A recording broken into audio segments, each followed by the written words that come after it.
आपके पास अगर एक घर गांव में है और एक घर आपने शहर में ले लिया, 2 घर है, तो एक घर कांग्रेस ले लेगी, कांग्रेस की सरकार ले लेगी। अगर आपके पास 2 गाड़ी है तो एक गाड़ी कांग्रेस की सरकार ले लेगी। ये उन्होंने घोषित किया है। क्या आपको ये मंजूर है? क्या ये करने देंगे? क्या आपसे ये सब कुछ छीनकर कांग्रेस अपने वोट बैंक को देना चाहती है। साथियों, इतना ही नहीं, कांग्रेस ने तो आज एक और पत्ता खोल दिया है। उनका हिडन एजेंडा बाहर आया है। आज उन्होंने कहा है इनहेरिटेंस टैक्स, यानी विरासत में भी। अब आप देखिए, हमारे देश में तो दादा दादी नाना नानी भी कुछ बचा के रखते हैं, खुद कभी उसका खर्चा नहीं करते। क्यों? उनके मन में रहता है पोता पोती बड़े होंगे ना, उनकी शादी में काम आएगा, नाती बड़ा होगा तो उसके काम आएगा। वो संपत्ति को बचाते हैं, अनाप शनाप खर्चा मौज मजा में नहीं करते हैं। बड़ी मेहनत करके, मुसीबतों को झेल करके जो संपत्ति आपने बचाई है ना, आपने पूर्वजों ने जो संपत्ति बचाई है, जो आपको मिली है, अब ये कांग्रेस कहती है कि आप अपने संतानों को वो संपत्ति नहीं दे सकते। करीब करीब आधी संपत्ति कांग्रेस की सरकार बनेगी तो कानूनन आपसे लूट लेगी। जो संपत्ति आप अपने बच्चों को देना चाहते हैं, उस पर भी कांग्रेस टैक्स लगा करके लूट लेगी। आप कल्पना कर सकते हैं, कांग्रेस भारत के सामाजिक मूल्यों, भारत के समाज की भावनाओं से कितना कट चुकी है। कांग्रेस को भारत के पारिवारिक मूल्यों तक का अंदाजा नहीं रहा है। घर के बड़े बुजुर्ग जीवन भर कुछ न कुछ जोड़ते हैं ताकि अगली पीढ़ियों को देंगे, पोती नाती को देंगे। और यही हमारे देश की परंपरा है, स्वभाव है, संस्कृति है। हम भारतीय जरूरत है के हिसाब से खर्च करते हैं, पैसे बचाने की कोशिश करते हैं। कांग्रेस पीढ़ी दर पीढ़ी चलने वाली इस बचत पर भी, इस संपत्ति पर भी उसकी नजरें हैं, लूटना चाहती है।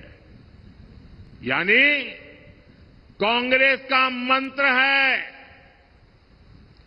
कांग्रेस का मंत्र है, ये याद रखना, घर घर पहुंचाना।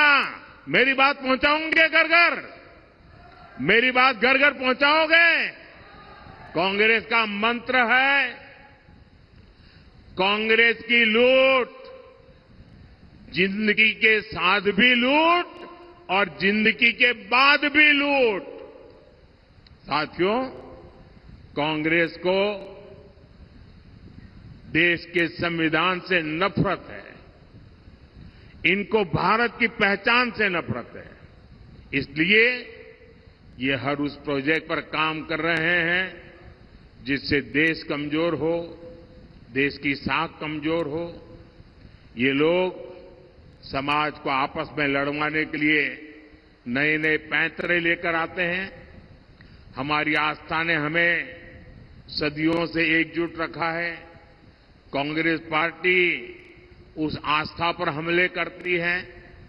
अयोध्या में प्रभु राम का राम मंदिर प्राण प्रतिष्ठा के समय कांग्रेस ने क्या किया, पूरे देश ने देखा। आपको याद है ना? याद है ना? भगवान राम को काल्पनिक बताने वाली कांग्रेस ने राम मंदिर के प्राण प्रतिष्ठा के निमंत्रण को ठुकरा दिया।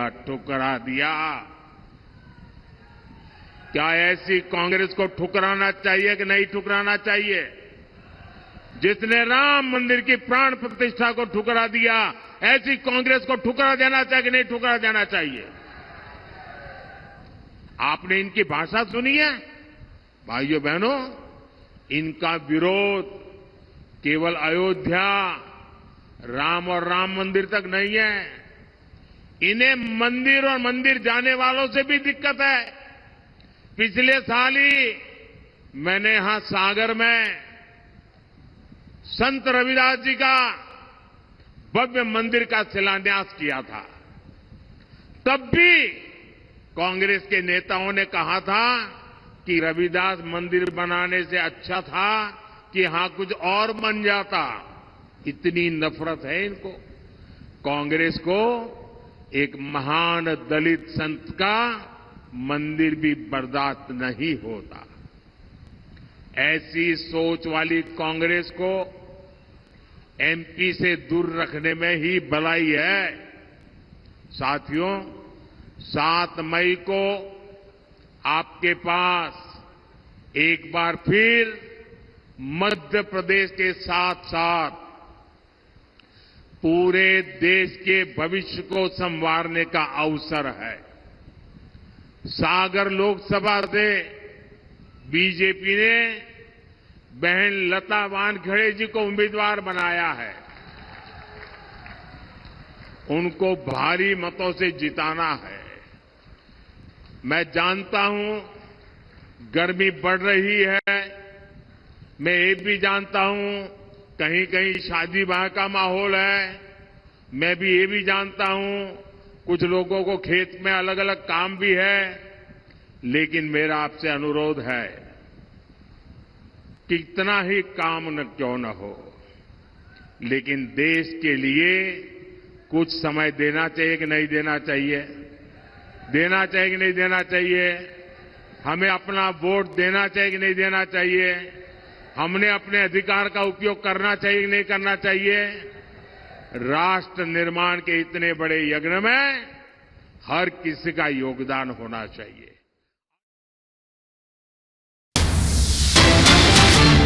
बड़ी खबर आपको बताएं, कर्नाटक से खबर मिल रही जहां सरकार के फैसले पर राजनाथ सिंह का बयान आ गया। रक्षा मंत्री ने कहा कि देश की अखंडता को प्रभावित करने वाला विचार है, इससे देश में भयावह स्थिति होगी। बड़ी खबर आपको बता रहे हैं, जहां बयान जिस तरह से आप सामने आए हैं कांग्रेस से, उसको लेकर भारतीय जनता पार्टी लगातार हमलावर है। और कर्नाटक सरकार का जो फैसला है उस पर राजनाथ सिंह ने भी कहा है कि अखंडता को प्रभावित करने वाला है और इससे देश में भयावह स्थिति होगी।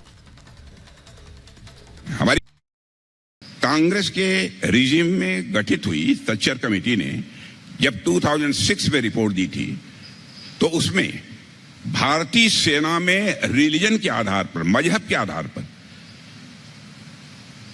काउंटिंग कराने की, गणना कराने का भी यह सजेशन भी दिया था। आप ये कल्पना कर सकते हैं हमारी फोर्सेज में कौन किस रिलीजन का है, इस आधार पर काउंटिंग होगी।